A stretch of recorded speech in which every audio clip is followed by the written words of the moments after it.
ఈరోజైతే బీరకాయ తొక్కలతో పచ్చడి అండి. తొక్కలో పచ్చడిని తీసి పారేయకండి. ఈ తొక్కల్లోనే బోల్డ్ fibres, vitamins, minerals, calcium, potassium, folic acid అవన్నీ ఉంటాయన్నమాట. ఇప్పుడు ఈ పోపు అండి, ఫస్ట్ రోటి పచ్చళ్ళకి ఎప్పుడు మనం పోపు పెట్టేసుకోవాలి. ఆవాలు, పచ్చిశనగపప్పు, జీలకర్ర, మినపప్పు, కరివేపాకు, ఎండుమిర్చి ఇలా క్రంచీగా పోపు వేపేసుకుని పక్కన పెట్టేసుకోవాలి.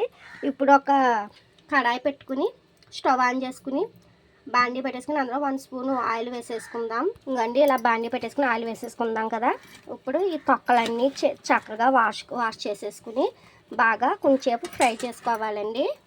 ఇంకండి ఇందులోనే వెల్లుల్లి, పచ్చిమిర్చి ఇలాగ పచ్చిమిర్చి 2 ముక్కల కింద చేసుకుని వేసుకోవాలి. నేను అయితే 25 గ్రామ్స్ వరకు వేసాను.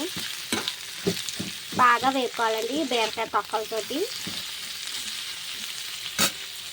ఇంకోండి బీర తొక్కలు, పచ్చిమిర్చి, వెల్లుల్లి, టమాటా, చింతపండు వేపేసుకుని పక్కన పెట్టేసుకున్నాం. అలాగే కొంచెం 10 గ్రామ్స్ వరకు గుళ్ళు తీసుకుని పల్లీలు ఇలా వేపుకుని పక్కన పెట్టేసుకుందాం.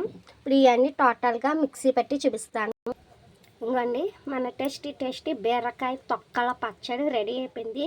ఈ వీడియో మీకు నచ్చితే లైక్, షేర్, సబ్స్క్రైబ్ చేయండి మన వెంకట దుర్గ యూట్యూబ్ ఛానల్కి. బాయ్. సబ్స్క్రైబ్, లైక్, షేర్ మర్చిపోకండి.